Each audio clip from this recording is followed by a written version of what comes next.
الجزء الثاني لتلوين قطعة الآثار لمسلسل العتاولة. تعال مع الشرح عشان تاخد خلفية لونت ازاي. بس يا جماعة الحتة ايه طبعا بعمل صنفرة وكل حاجة. طبعا علبتين دي لون ذهبي والقاعدة من تحت هتبقى سودا. فرشتين، فرشة زيرو عشان العينين.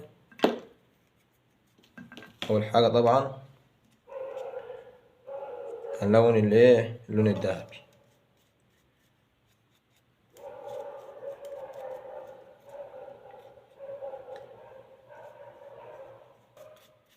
طبعا الذهبي ده غالي جدا يا جماعة. هتقول لي ليه؟ هقول لك الكيلو عامل 800 جنيه. اهم حاجة ايه نلون. طبعا الذهبي ده ما بيطلعش غير في الحتت الايه الحتت الغالية. هتقول لي ليه؟ هقول طبعا بتتمسك كتير جدا في المسلسل وعليها هلك شغل كتير. ده بيمسكها من هنا وده بيمسكها من هنا، يعني عمره ما بيغير لون. لو قعدت 20 سنة ما بتغيرش لون لأنه الذهبي ده نظيف جدا طبعا.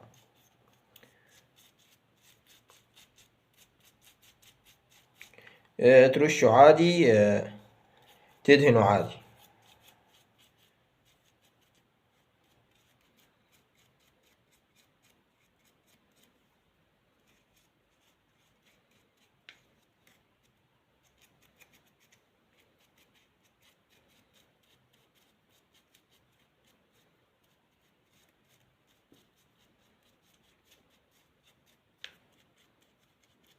بس طبعا يا جماعة فهنلونه ايه القاعدة من تحت لون أسود.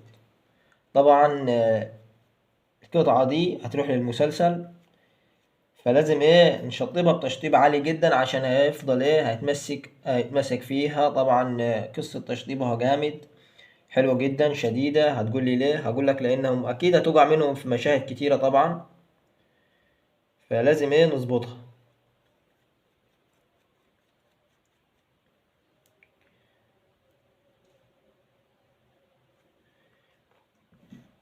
بس فكل الالوان اللي انا شغال بيها دي غالية جدا طبعا، بس احنا في اي شغل شعبي ما بنعملش الالوان دي لانها الالوان دي غالية جدا.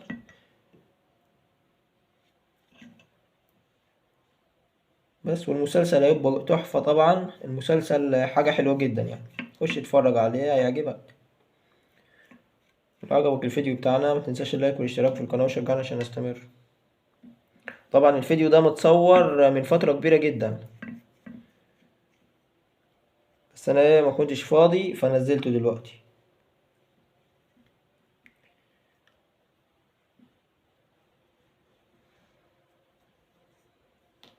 بس يا جماعة طبعا لوناها اهي. طبعا منظرها تحفة فنية